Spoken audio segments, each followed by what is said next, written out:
Oi, Bom dia, professor. bom dia. Tudo bom? Yasmin, bom dia. Legal, gente pra caramba. Já temos 17. Eu tenho uma novidade, duas novidades. Agora a gente tem uma lista de chamada automática, automatizada, com um recurso novo aí. Não sei se os professores estão usando, depois eu vou até comentar para o pessoal. Vocês já viram os professores gerando a lista de chamada automaticamente, usando esse recurso? Alguns professores estão tirando o print dos alunos que estão na sala e os outros estão pedindo para colocar o nome no chat. Ou Ah, no é? formulário. É, mas olha só que legal esse aqui, eu vou mostrar para vocês, ó. Tem um recurso que a gente consegue fazer uma lista de chamada automatizada, ó. Quer ver, ó? Ah, eu não estou partilhando ainda meu... Eu não estou partilhando ainda minha tela, vou mostrar para vocês.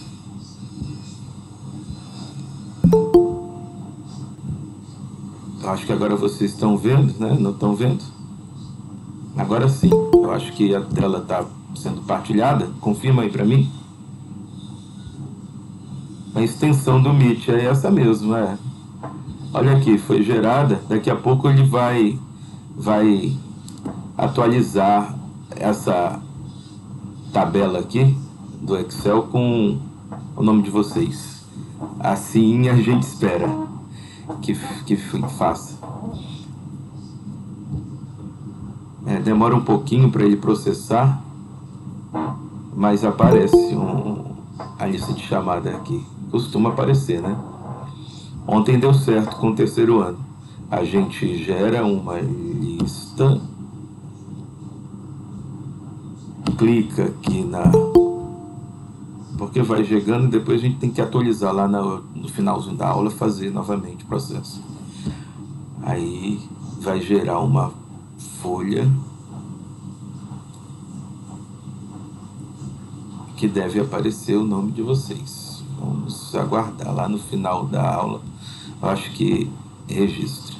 Ontem funcionou assim. Muito bem. Hoje a aula mais curta. A gente vai dar continuidade àqueles slides que a gente estudou, a parte de calor e de temperatura. Ele vai atualizar aqui, a gente ainda está com esses slides. Vocês chegaram a ver, adiantar o assunto? Alguém tem costume de fazer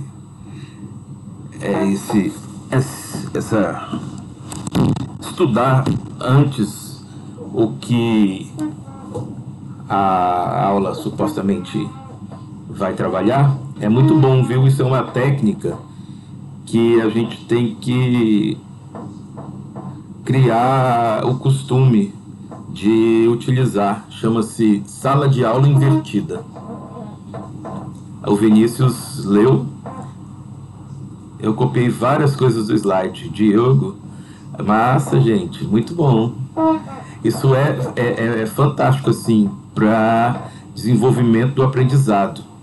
Por que se utiliza essa técnica de sala de aula invertida? Que seria o quê?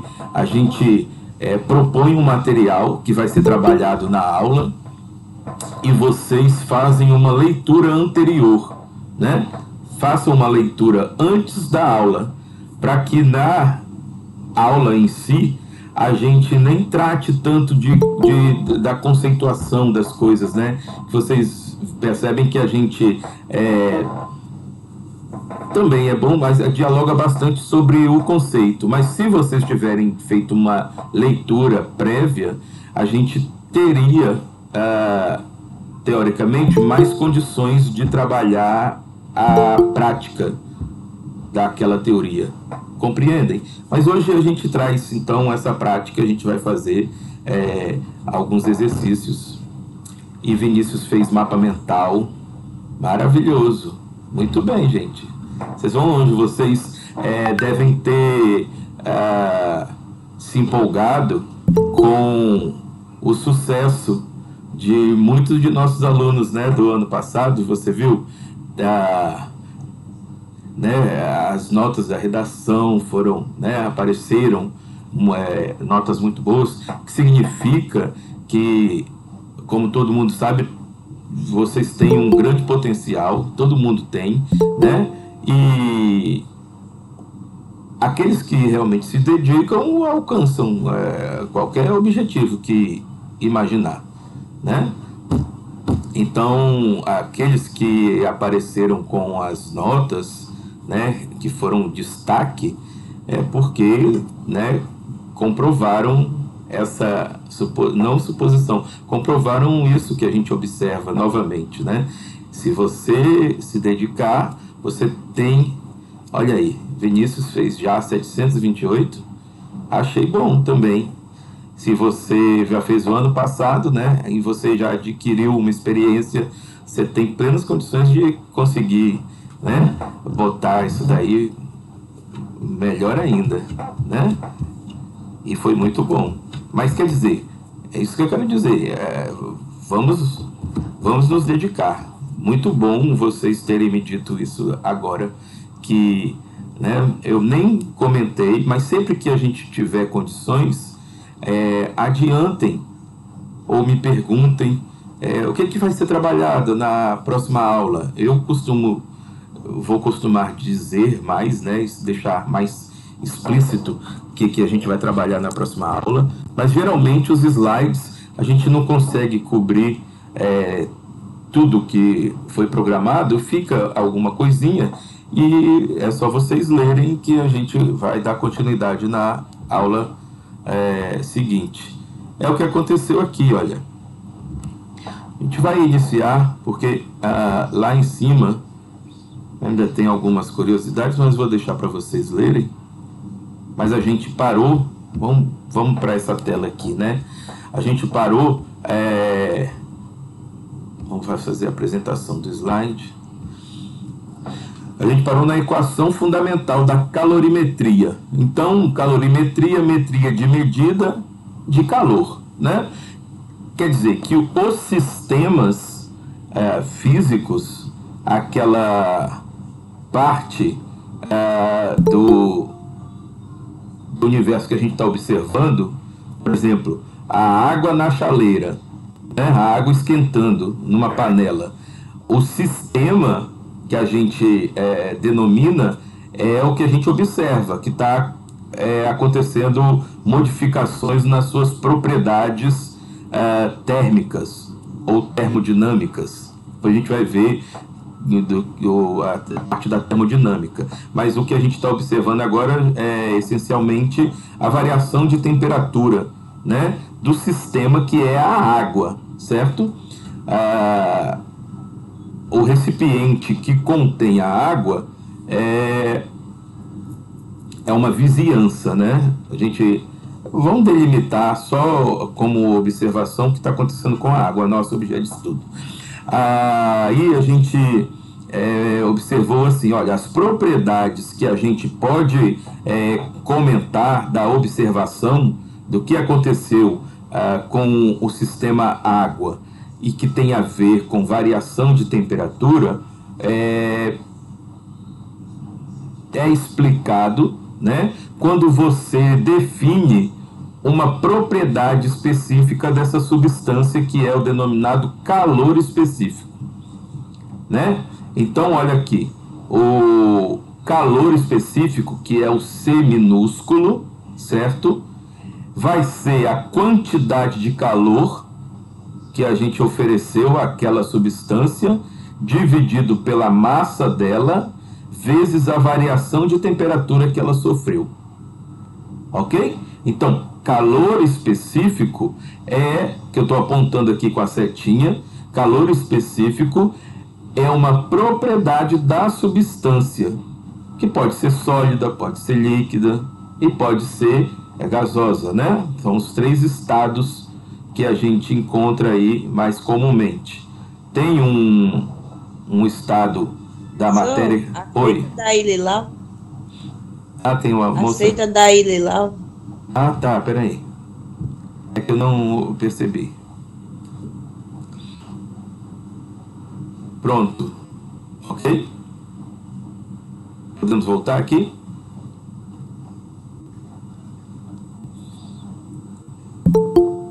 Entrou outra pessoa.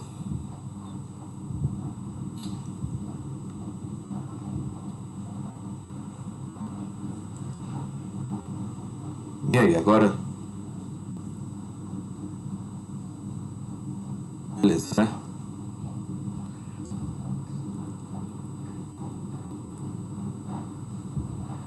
Quebrou o raciocínio aqui. Vamos voltar.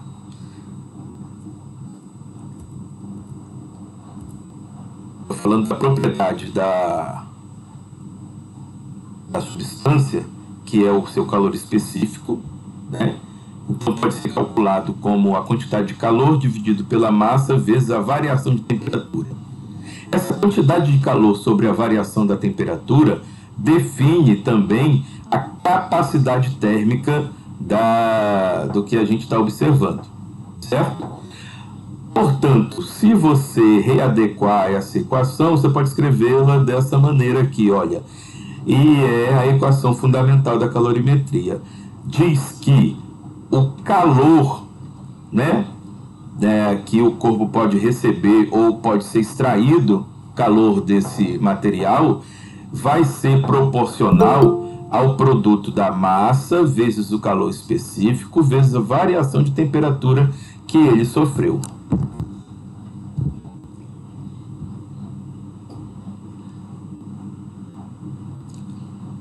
É um pouquinho complicado essa questão de entrarem muito tardiamente, né? Já são 9h25 e ainda tinha gente entrando, quer dizer, toda hora eu estou tendo que parar o raciocínio.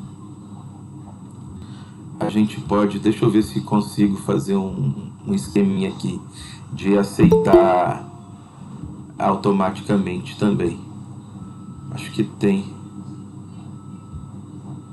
essa possibilidade.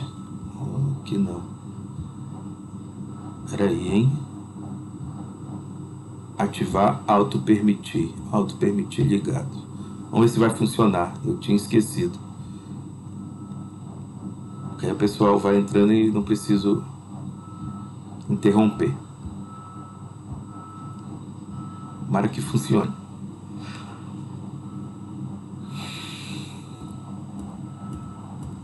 Pronto. Só a revisão do que a gente viu da última aula, a parte final, que é mais importante. E aí, eu lembro que era a parte matemática e vocês ficaram um pouco em dúvida do que significava essa parte, esse comentário do slide. Olha só, se é um produto, né, uma multiplicação entre esses 3 fatores aqui igual a essa outra parcela, isso daqui é uma igualdade, né? Não deu certo. Pô, sacanagem, gente.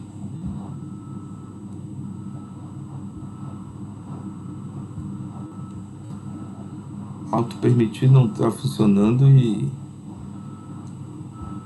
Por favor, evitem chegar muito tarde. Olha. 20 minutos não é uma tolerância aceitável, né?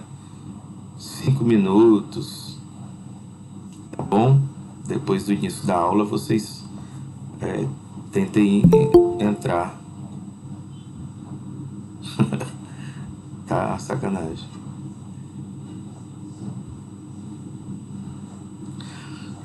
Eu estava explicando aqui, olha. Essa é a equação. Então, ele está dizendo aqui, olha, o calor que o corpo recebe ou cede é proporcional, é diretamente proporcional à massa da substância, ao seu calor específico e a sua variação de temperatura. Então, quanto maior a massa do corpo, maior a quantidade necessária para variar a sua temperatura. A gente viu isso, né? Você tem 1 litro de água e 2 litros d'água aquecem ou chegam à temperatura de fervura em tempos diferentes. Agora, isso tá aí, esse calor que o corpo recebe também está relacionado ao seu calor específico. Quanto maior o calor específico, maior a quantidade de calor necessária para variar a substância, a temperatura dessa substância. Então, se você está aquecendo água, você obtém uma variação de temperatura num determinado tempo. Se você fizer isso com outra substância, por exemplo, um metal, se você pegar uma barra de metal e oferecer a mesma quantidade de calor que você ofereceu para um recipiente com água, essa barra de ferro não vai ter a mesma variação de temperatura e vai atingir um ponto de ele mudar de estado de sólido para líquido num tempo muito diferente do que a água mudaria de líquido para gasoso. Vocês estão entendendo o que eu quero dizer? Então, as substâncias, dependendo do seu calor específico e da sua quantidade de massa, elas vão sofrer variações de temperatura diferentes. Percebem? Me digam se vocês compreenderam isso que eu acabei de falar. Dependendo da substância, ela obtém variações de temperatura diferentes para uma mesma quantidade de calor. Em outras palavras, se você coloca uma quantidade de água para esquentar no fogo e a mesma quantidade, por exemplo, de um outro objeto, bota 1 quilo de água e 1 quilo de ferro para esquentar na boca do fogão, eles vão sofrer variações de temperatura diferentes. Inclusive, vão poder mudar de estado e também isso vai ocorrer de uma forma totalmente diferente de um para outro. É uma coisa que a gente observa. A questão física que a gente está discutindo é essa. Tá bom? E, por último, também vai depender da variação de temperatura, obviamente. É o que a gente está concluindo. Quanto maior a variação de temperatura que se deseja obter em um corpo, maior a quantidade de calor que se deve fornecer. Então, a explicação desse slide é a essência do que a gente está estudando até agora. Temos algumas curiosidades, eu comentei logo no início da aula a questão das roupas, que os pessoal estados islâmicos costumam utilizar. Tem também curiosidade sobre a areia do deserto, certo? Então, a areia do deserto ela tem um calor específico relativamente pequeno e isso faz o quê? Faz aquecer com muita facilidade durante o dia e se resfriar facilmente à noite. E por isso as temperaturas no deserto variam muito, É frio no deserto à noite. Estranho, né? Mas a explicação está nessa questão. A areia do deserto possui um calor específico, essa propriedade, relativamente pequena. Então, ela aquece com muita facilidade, mas também resfria com bastante facilidade. Ok? Uma outra curiosidade que o slide traz é essa questão. Muita gente, inclusive eu, essa semana evitei. Eu estou conseguindo, assim, pelo menos uma vez, que foi hoje, só que eu vim comer pão. Nos outros dias da semana, desde domingo, eu tenho tentado evitar comer pão. Eu estou fazendo qualquer outra coisa. Eu estou utilizando principalmente polvilho, tapioca. O pessoal fala, mas também não pode comer muita tapioca porque equivale quase ao pão, né? Mas é questão, assim, de a gente tentar reduzir as calorias. Muita gente tem essa preocupação. Talvez vocês, bastante jovens, ainda não se preocupem com isso, mas quando vai chegando a certa idade, a gente engorda naturalmente. Compra pão integral Bela Vita. Diogo fazendo uma propaganda aí. Eu acho que é essa que eu compro. Não, eu compro um outro. Não sei.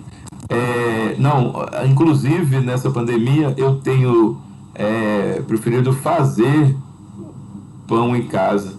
Eu faço com integral, né? Mas mesmo assim eu também tentei evitar. Estou tentando evitar. Aprendi a fazer uns bolinhos de polvilho com batata doce. Muito bacana, muito gostoso. Substitui o café da manhã, o pãozinho, viu? Mas quem não gosta de um pãozinho francês, né? Uma hora ou outra a gente cai na tentação. Mas, enfim, muita gente se preocupa com isso. A caloria que vem trazendo lá na embalagem dos alimentos, ela é uma caloria utilizada pelos nutricionistas, viu? Ela é a caloria grande, a denominada. Mas a equivalência é como a caloria que a gente está utilizando aqui nas nossas aulas. A gente vai fazer a relação de que uma caloria é igual a 1 quilocaloria que vem dos alimentos. Então, aliás, 1 quilocaloria é igual a 1000 calorias que a gente está estudando aqui, né? A caloria dos alimentos, porque os alimentos são bastante calóricos, utiliza-se logo unidades de 1000 em 1000, porque, como vocês devem saber, é muito fácil, por isso que é muito fácil. O crânio? Como assim? Eu sou o crânio? Por isso que a gente engorda muito facilmente, né? E para perder é muito complicado, porque a gente tem que realizar uma atividade, né, muito intensa para que a gente consiga perder aquela quantidade de caloria tão grande que a gente ingeriu. Daí o corpo acumula a tal da gordura nos lugares mais inapropriados. Aonde é que vocês engordam? Eu engordo muito na cintura. Aí é horrível, né? É a gordura mais difícil de se perder. Alguém tem essa preocupação? Pô, Diogo só tá emagrecendo. Aí tá se alimentando bem, né? Era gordinho? Essa gordurinha aí da cintura é tensa. Mas eu acho que isso vocês já sabiam também, é só uma curiosidade. Vamos à frente, porque eu quero chegar numa parte dos slides mais bacanas. Bem, olha, por essa diferença de substâncias terem calor específico diferente, a gente tem até um efeito que se estuda na geografia, vocês já devem ter ouvido falar, né? Brisa marítima, brisa continental. Então, né, você tem um efeito de convecção aí na atmosfera que é devido ao ar frio e o ar quente, né? Que na Terra, ou seja, no continente, há um aquecimento dessa camada da atmosfera, enquanto na camada de atmosfera acima dos oceanos ela está um pouco mais fria, então o ar frio desce e o ar quente sobe.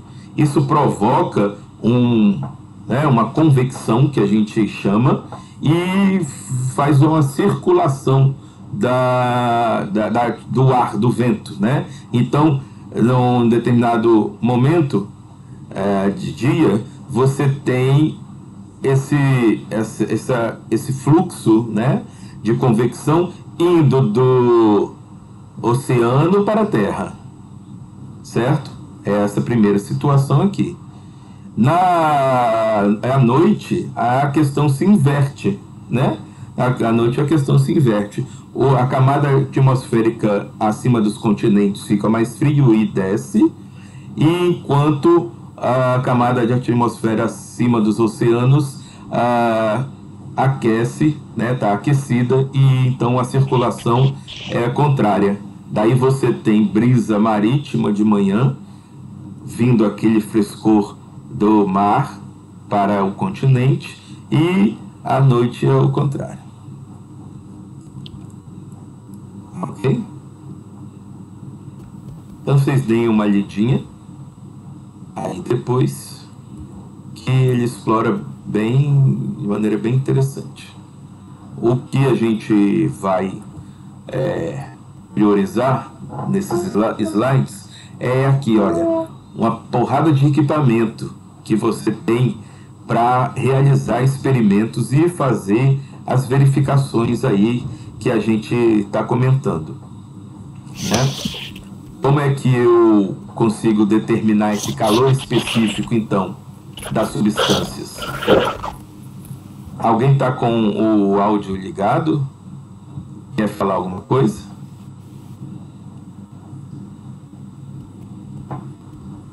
É o meu xará. Ô, Diogo, tá com o microfone ligado, bicho. Vocês desliguem um pouquinho, a não ser que queiram fazer um comentário. Tá bom? Dá um chiadinho, né? Deixa eu só falar um negócio aqui. Aula, segundo ano. De quando? Hoje é 15. 4. 21. Beleza?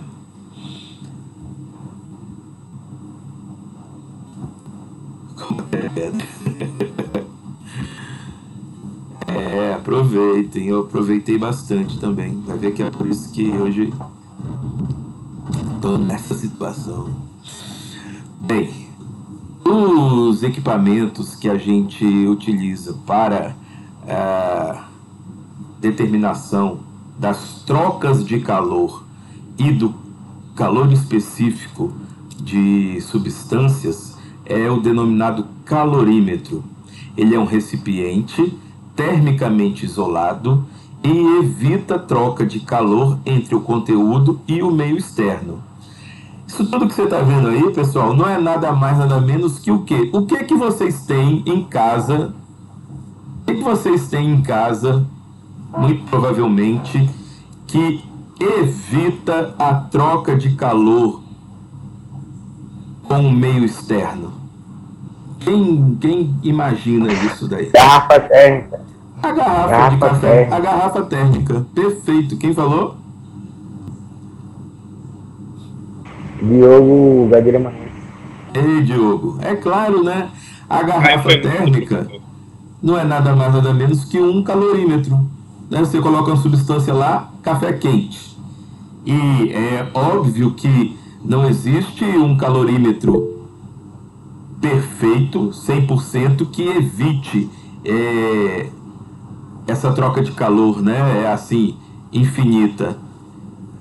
Você coloca a garrafa, a água ou o café quente dentro dessa garrafa e veda o máximo que você puder, mas há uma fuga de calor, né, bem lenta, e o café termina esfriando. Mas ele tem um revestimento, ele é espelhado por dentro. Vocês já viram uma garrafa de café? Ele é espelhado por dentro, ele tem um tratamento, né, interno para isolar justamente aquela parte onde você coloca o café, né? Mas os isolantes térmicos bons, né, que a gente conhece, são isopor, por exemplo. Você vai para uma festa ou para a praia, você leva alguns alimentos, bebida, geralmente bota uma caixa de isopor e veda e tampa essa caixa de isopor. Você mantém a temperatura que você deseja por mais tempo. E aí, com esse... Oi. O alumínio, de certa forma, é um calorímetro também, né?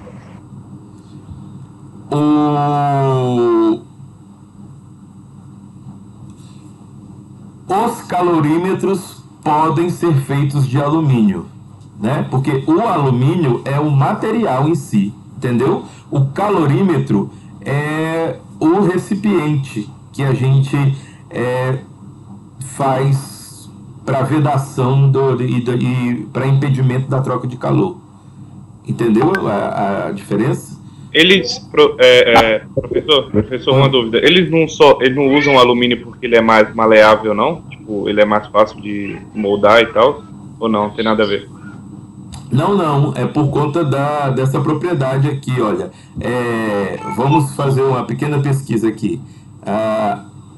Alumínio é bom condutor térmico.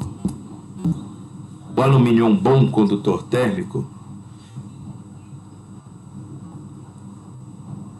Isolantes e condutores térmicos. Um bom condutor térmico,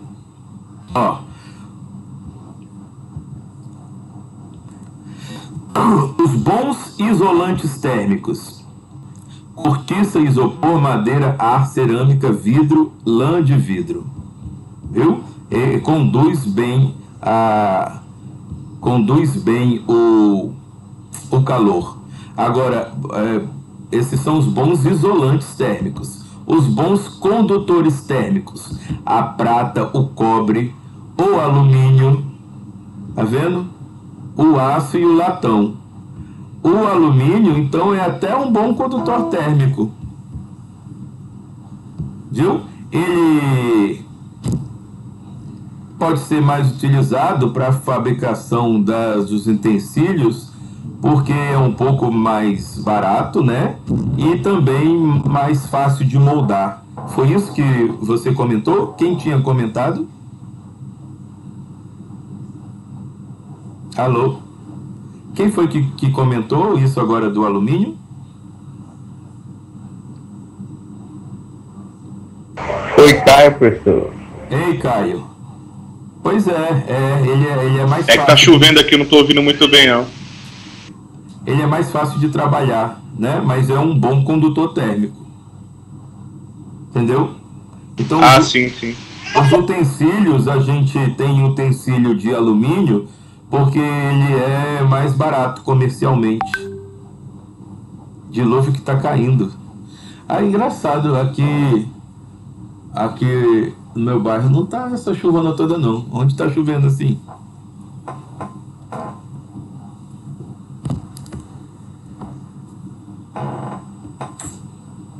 Tá chovendo pra caramba por aí? Bem, em princípio, o calorímetro ideal... Vamos ler aqui a explicação do slide para a conclusão do calorímetro. Em princípio, um calorímetro ideal não deveria trocar calor, é o que eu estava dizendo, com os corpos no seu interior. Mas, na prática, isso ocorre. Portanto, em alguns casos, vamos considerar a capacidade térmica do calorímetro no equacionamento da troca de calor. Então, por mais isolado que o calorímetro esteja, que é onde a gente vai colocar as substâncias que trocam calor, a gente tem que considerar que ele também está dentro desse processo, entendeu? O que a gente vai fazer? Então, nessa cubazinha aqui, nesse recipientezinho que eu estou passando o cursor, que é o calorímetro, né, que é um recipientezinho, e a gente vai colocar ele dentro desse outro maior aqui. Parece uma panela de pressão, né? Então a gente pode colocar aqui 4 ou 5 pedras de gelo e vamos pegar meio litro de água a 100 graus Celsius, fervendo. A gente joga dentro desse recipiente que contém gelo, tampa rapidamente e coloca aqui dentro para isolamento. E coloca um termômetro e a gente vai observar em que momento a temperatura de equilíbrio é alcançada. Ou qual a temperatura de equilíbrio, né, que é alcançada. É isso que normalmente a gente faz no experimento para determinação do calor específico, das substâncias, né? A gente pode pegar, por exemplo, um anel, uma aliança de ouro e a gente aquece até um determinado tempo. Aí eu coloco uma mistura eu coloco uma água, coloco 20 ml de água a 20 ml de água a temperatura ambiente dentro do recipiente e pego esse anel que eu aqueci até 100 graus, 200 graus, eu posso deixar ele bem vermelho, né? Ou um pedaço de ferro, posso deixar ele incandescente e jogo dentro do recipiente, tampo e boto lá no calorímetro, que é o isolamento. Aí a gente mergulha um termômetro e vai observando a temperatura. A temperatura, num determinado momento, vai alcançar um equilíbrio, né? Qual a temperatura de equilíbrio? Então a gente vai fazer o equacionamento e a gente no futuro vai observar e tentar fazer esse experimento, nem que seja aqui virtualmente, viu? Acharam legal? Caramba, que massa! Para isso que existe esses instrumentos aí, para a gente realizar esse tipo de experimento, que são até simples, a gente certamente consegue fazer no laboratório da escola. Olha aí a tua garrafa térmica. As paredes internas da garrafa térmica são feitas de vidro, que é um mau condutor de calor. Então ele reduz a troca de calor por condução.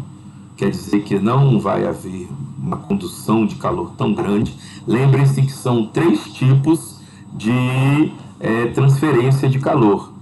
Quem sabe reproduzir aí os 3 tipos? Condução é um tipo, ou seja, você tem uma barra de ferro, você aquece a ponta e segura na outra. É uma colher que você está fazendo algum alimento, preparando o cozimento de algum alimento. A colher, obviamente, esquenta. Se você botar também na boca da chama, e você em algum momento, meio que rapidamente, não vai conseguir mais segurar a sua colher, porque por condução houve a variação de temperatura da ponta do cabo da colher, tá certo? Então esse tipo de experimentos que a gente está falando são bem simples, são bem comuns do dia a dia que a gente percebe. O som está estourado, o som falando, vocês estão me ouvindo bem?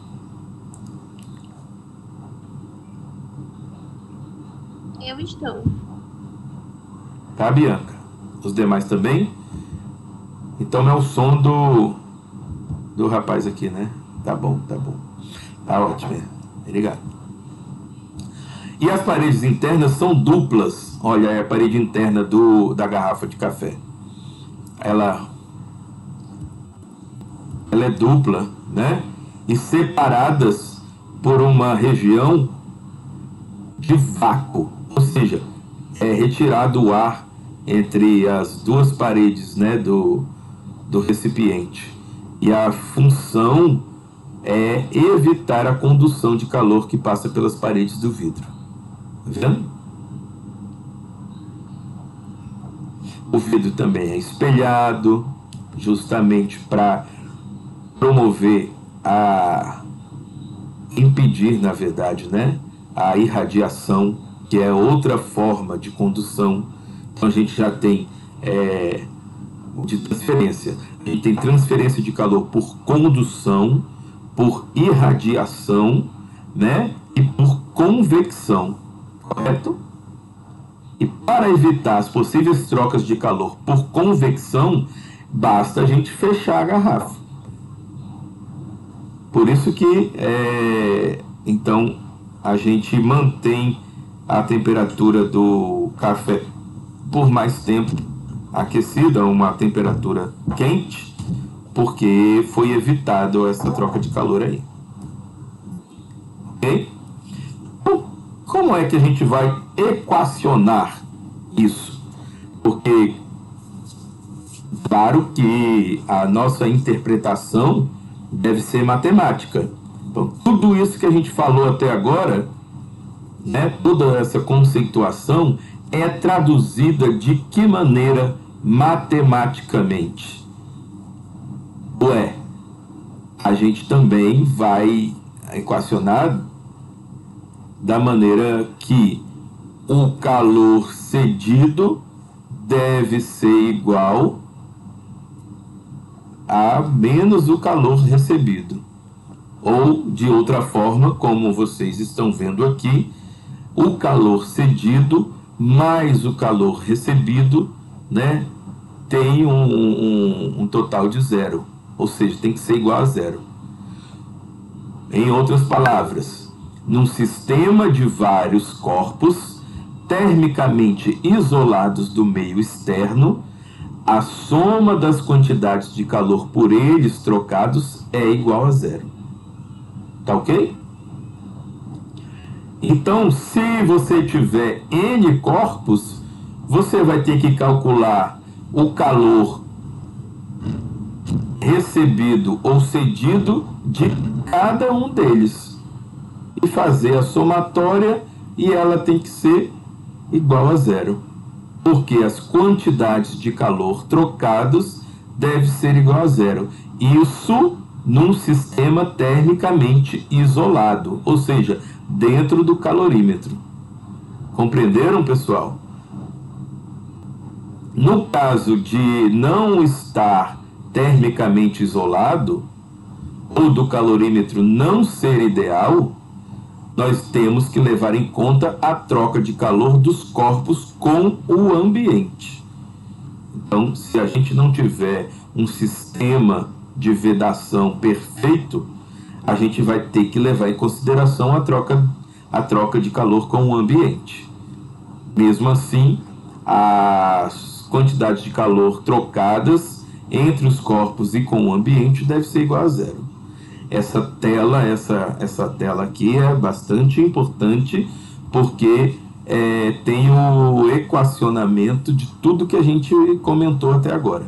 É a forma matemática de interpretar esses fenômenos que a gente está discutindo. Conseguiram compreender essa parte também? A aula já vai terminar. 10 horas. Faltam 3 minutinhos.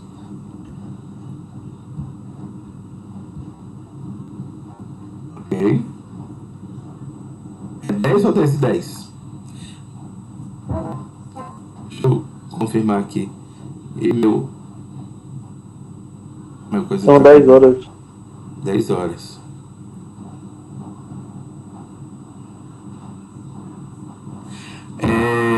Bem, é a forma matemática, ok? Nosso próximo passo é fazer os exercícios. Como só tem 3 minutos, não vai dar tempo, a gente fica para a próxima aula. Não saiam agora, porque a gente tem que atualizar a lista de chamada. Vamos ver se vai dar certo. Até agora não deu. Esse negócio está tão estranho. Funcionou, mas agora está um sacanagem.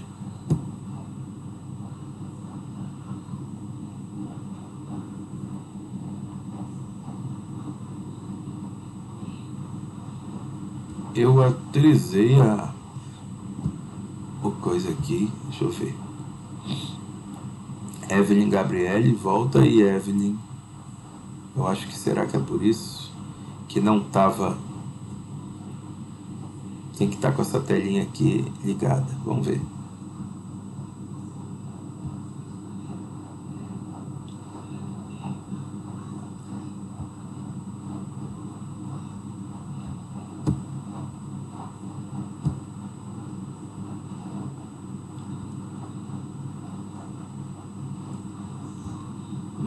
Depois eu acho que ela vai aparecer. Não estou sabendo utilizar muito bem ainda. Ontem, depois que a gente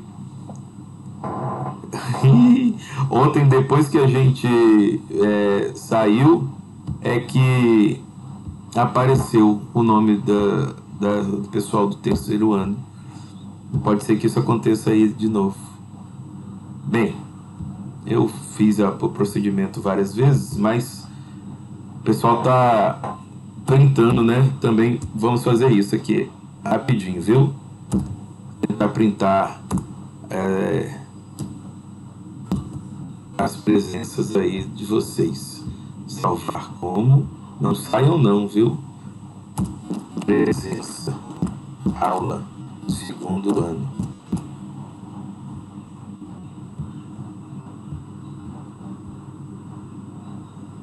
Aí eu vou printar essa daqui para... Foi até Bianca. Aí aqui é de Cauã. Vai demorar um pouquinho, peraí.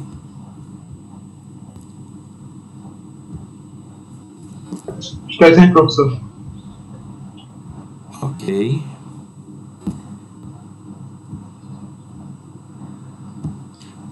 Um comentário. Enquanto eu vou concluindo aqui os prints. Aí foi até Eduarda. Mais um print. Que chato, o negócio era para funcionar na hora. Presença do segundo ano. Segundo print.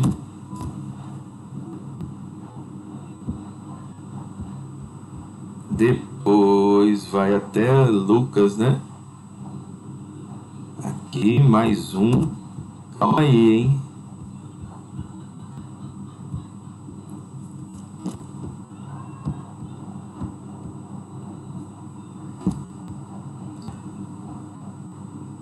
Terceira. Aqui agora é a última. Até Maria Vitória. Aqui. Meu Deus.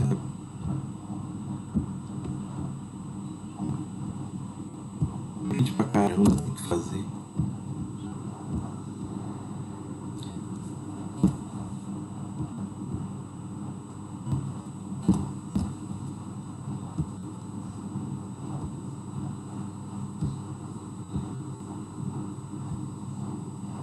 Cadê?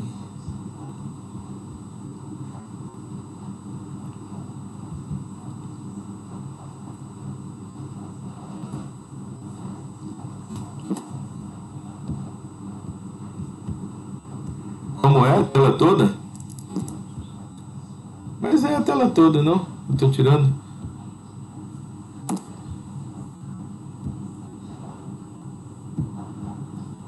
Essa é a última agora.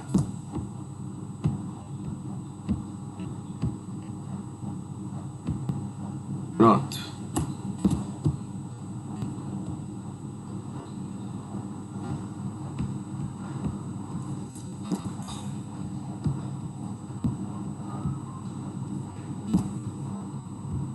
Ah, 6 telas.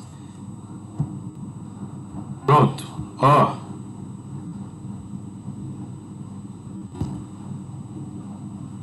Beleza? Alguma questão? Posso concluir a aula? Cadê o tchau?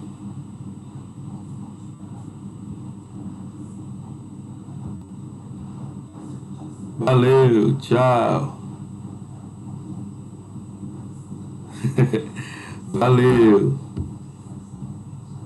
Próxima aula a gente faz os exercícios, viu? Tchau, tchau. Vou